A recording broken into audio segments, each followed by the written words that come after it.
Hello, everybody, and welcome back to the Crowd Chatter Podcast. And today is going to be a review of the brand new AP College Football poll. So, of course, as always, every single week that the AP poll comes out for college football, we go over and just review the whole thing, going from I'm starting at new. I'm doing a little bit new this year. I'm going to start from the bottom and then make my way to the top, kind of like they do for the college football playoff rankings. Uh, just in that style makes it a bit easier. Plus, most of the changes are at the bottom anyway. There's not really much to see at the top. Um, but, dropping out of the top 25 this week is TCU and Iowa, which will be two new teams in the AP poll this week. Of course, you can kind of figure who one of them is. Well, actually, you can probably figure who both of them are. Uh, but a bit of a surprise this week. There was a lot. Week one was quite a week of football, and that's kind of what this is going to be as well. As much as I'm reacting to the top 25, I'm also going to be reacting to some of the crazy games of the week, and some of the crazy upsets and whatnot. And we start with one of them being directly at the top, being that of the joke known as, I guess now, the Clemson Tigers. That might be the worst played football game I have ever seen by a top 10 team. I had no idea that Clemson could be that bad um, against anybody, but that's exactly what they were, and I was stunned. I mean, I honestly thought Duke had a decent chance of winning, and I thought, maybe they would get lucky and pull an upset, but I mean, they wiped Clemson off the floor. And if it wasn't for Clemson, or if it wasn't for Duke turning it over literally inside their own 20-yard line, Clemson would never have scored. And that's the crazy part. I mean, outside of those 7 points of which they got when they started inside Duke's 20, they didn't score again. And to lose to Duke wasn't bad last year. I mean, Duke was a decent team, but when you're number 9 in the country, you should not be losing to the Duke Blue Devils. Unless it's basketball, then you have an excuse for losing. But this is football. This is not basketball. Uh, you don't have, you don't. There's no. I mean, Clemson just. It was mind-boggling because they moved up and down the field no problem. They they would move all over the place on Duke's defense. They got anything and everything that they wanted. Duke's defensive line did get pressure on Klubnik quite a bit, but for Clemson, it was just turnover after turnover after turnover after turnover after turnover. I mean, just so many errors, so many times. I mean, they had the ball inside Duke's 10-yard line 3 times. They didn't score once. They had the ball inside Duke territory nearly, I think, pretty much the entire game.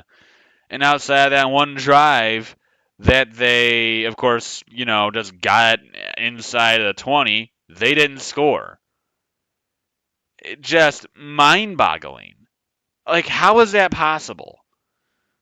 And they look so bad. And I don't know if maybe it was just like early season jitters or something, but wow, they looked awful, and that wasn't that was embarrassing.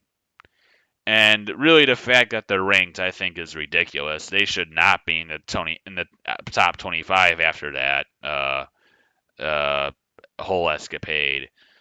Uh, they should not be ranked at all. I would easily put Iowa or heck UCLA, either one of those two. I'd put ahead of Clemson. They should not be in the AP poll whatsoever. But it's 25. And then at number 24, we have the Tulane Green Wave staying as is. A&M stays at number 23. Then we have the two newbies in the poll this year, the Colorado Buffaloes. What a win for Coach Prime and Colorado. That was absolutely awesome to see. What a game that was. TCU and Colorado. I picked the Buffaloes just to have the upset, and did not regret it because Colorado ended up winning the game. Of course, Sam didn't regret it either because he picked it as his shocker of the week, which that I was gonna do that, but I didn't want to copy him, so I went with North Texas over Cal. Yeah, I wish I didn't do that anymore. But Sam got that upset, obviously, and cashed in on 21 points. So me and me and Serbensky have a lot of catching up to do if we want to catch up to him in shocker points. But Colorado, really good first week. Shadeur Sanders looks like he could possibly fit in with the rest of the elite Pac-12 quarterbacks. Uh, and no one really talks about this, but Colorado's running back, Dylan Edwards, that guy is really good. True freshman for the Colorado Buffaloes. He was an ESPN 500 recruit. I think he was a former Notre Dame commit. That guy is very talented. And he had, I think, 4 touchdowns for Colorado that Saturday. The Colorado looked good. And is TCU great? No. I don't think that TCU is that great of a team. I never thought they were that great of a team. I mean, you look at their team, they lost pretty much everybody that they had last year. They don't have Quentin Johnston. They don't have. I mean, Chandler Morris was going to be the starter until he got hurt, but obviously they're going to miss. Uh, now I'm forgetting his name. TCU's QB from a year ago. Uh, yeah, what is his name? Uh, why am I not I really. Wow, I'm really like blanking out. I can't remember the TCU QB's name. I know he's a Charger now. Um, and of course they don't have Kendre Miller either, which is their top running back. Um, Yeah, I still can't remember the TCU quarterback's name. I can picture what he looks like, but I can't remember his name. I'm sure once I find it, I'll easily remember the name. But TCU, they don't have any of those guys anymore. They're all gone, and that really is harsh to lose all that talent, lose all those NFL prospects and expect to, still kind of have the same kind of talent as a year ago. It's just not going to happen. But yeah, I think many people still thought they would beat Colorado. I thought anything was possible, and the Buffaloes did get it done. And what a way to start off the year if you're Colorado. Max Duggan, that's it. There we go. But the Colorado, really good start to the season. Then next we have the Duke Blue Devils, who of course were the ones to shock Clemson at home on Labor Day night. That's when that game took place. And yeah, they didn't honestly play the greatest of games. It was not really all that special from Duke. But they played well enough to beat the crap out of Clemson. Uh, and really, I have never really watched. I didn't really watch Duke much last year, so I didn't really know much about them. This was the first time I really got to see Duke in depth and really see what everyone was talking about with their quarterback. Riley Leonard. A lot of people are considering him the next kind of coming from Duke of Daniel Jones. Yeah, I can see it. He's a fantastic runner. That I will tell you that he is. He is a very good runner.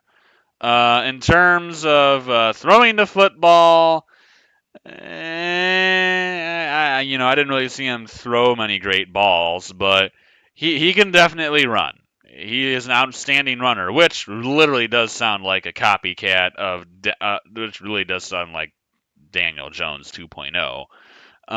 But yeah, Duke they got the benefit of a really, really just putrid game from Clemson, but still, pretty impressive to beat a team like the Tigers of Clemson. So yeah, Duke gets into the top 25 to start off the year. I'm sure they'll be very happy with that. Then we have next the Ole Miss the Ole Miss Rebels, or is it running Rebels? I'm just gonna say Rebels. The Ole Miss Rebels at number 20, they go up 2 spots. Um, Going up from 22, Wisconsin, staying at number 19. Oklahoma up to number 18, up 2 spots after a absolute drubbing of Arkansas State. North Carolina, a big climb this week, going up from 21 to 17 after a very nice and comfortable win over their arch rivals straight down south of South Carolina, winning the Battle of the Carolinas. Big win for them. Kansas, or not Kansas State, Oregon State, sorry, Kansas State's next. Oregon State going up 2 spots after beating San Jose State at number 16. Kansas State up 1 to 15. LSU taking a bit of a tumble after getting hammered by Florida State. What a entertaining game that was until the fourth quarter. Um, but LSU still looked good. I mean, they did get clobbered in that second half by the Seminoles, but don't be fooled. LSU's a good team. I mean, I watched them play. That LSU team is talented. Now, I think Florida State is even more talented than LSU, and clearly is a lot more talented than LSU. And they, judging by what we saw from Clemson against Duke, they should run away with the ACC, as North Carolina is really the only good team in there, it seems.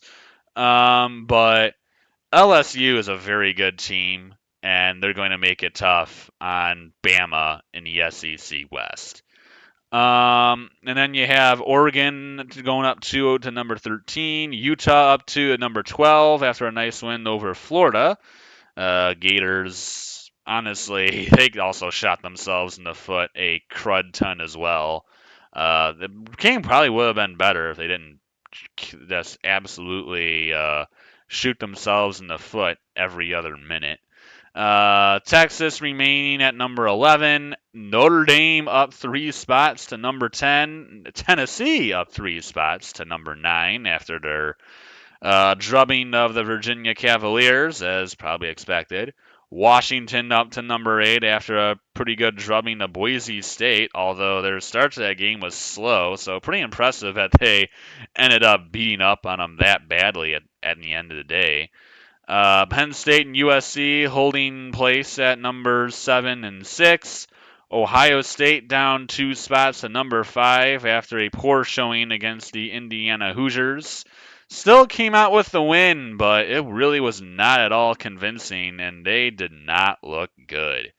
Kyle McCord looked very ordinary at best. Now, it is game one, it is week one, so a lot could obviously change. There's obviously a lot of the season left to go, and the season is still young.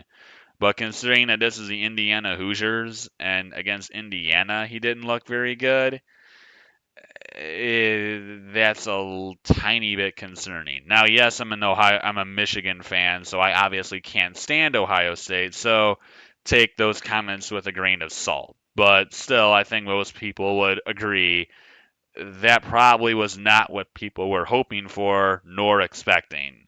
So not the greatest showing, but obviously it could have been worse. And then Florida State, unbelievable game for them against LSU, obviously jumping 4 spots to number 4. I think the Seminoles really showed what they were about against LSU. LSU, we got ranked at number 5. They were put at number 8. They said, all right, absolutely, hammering LSU. That's one way to really show teams how good you really are. Fantastic, opening week for them. That was a great game on Sunday night. Then Bama, obviously getting a nice win. They jump up 1 to number 3, taking Ohio State's place. And then the Wolverines and the Bulldogs holding serve at 2-1. Wolverines, of course, beating ECU 30-3. We were up 23 and nothing at halftime, so I think at that point they just said, yeah, who really cares? We're going to win anyway, so we just kind of coasted the rest of the game. Also, keep in mind we don't have Jim Harbaugh for the first 3 weeks of the year due to suspension, and also there was no Sharon Moore in that game, our offensive coordinator. He was also suspended for that game. I really don't understand what all these suspensions are for. I'd love to figure out what this really all is about, but but the NCAA doesn't want to say other than it's not for a burger. Which to me, if you really, I mean, obviously that was spread around. That was all about just Harbaugh giving a kid a burger, which I'm like, seriously, that's what all this is about. But they said it was due to him and Michigan, I think, staff talking recruits during dead periods, which Harbaugh, if you really did that, why on earth would you lie? Like, that's so stupid. But, um, anyways, the Wolverines, of course, winning that game, and then Georgia taking care of business against, I don't know, whoever it was, UT Martin or whatever irrelevant school it is. And yeah, that's it for this video. I hope you guys enjoyed it. Of course, we shall have our picks videos coming out. I'll be posting this video. I'm doing this Tuesday night. I'll be posting this tomorrow along with the picks videos for college football as well as the NFL. So that's it for me, and I'll see you on the next one. Until next time, adios, everybody.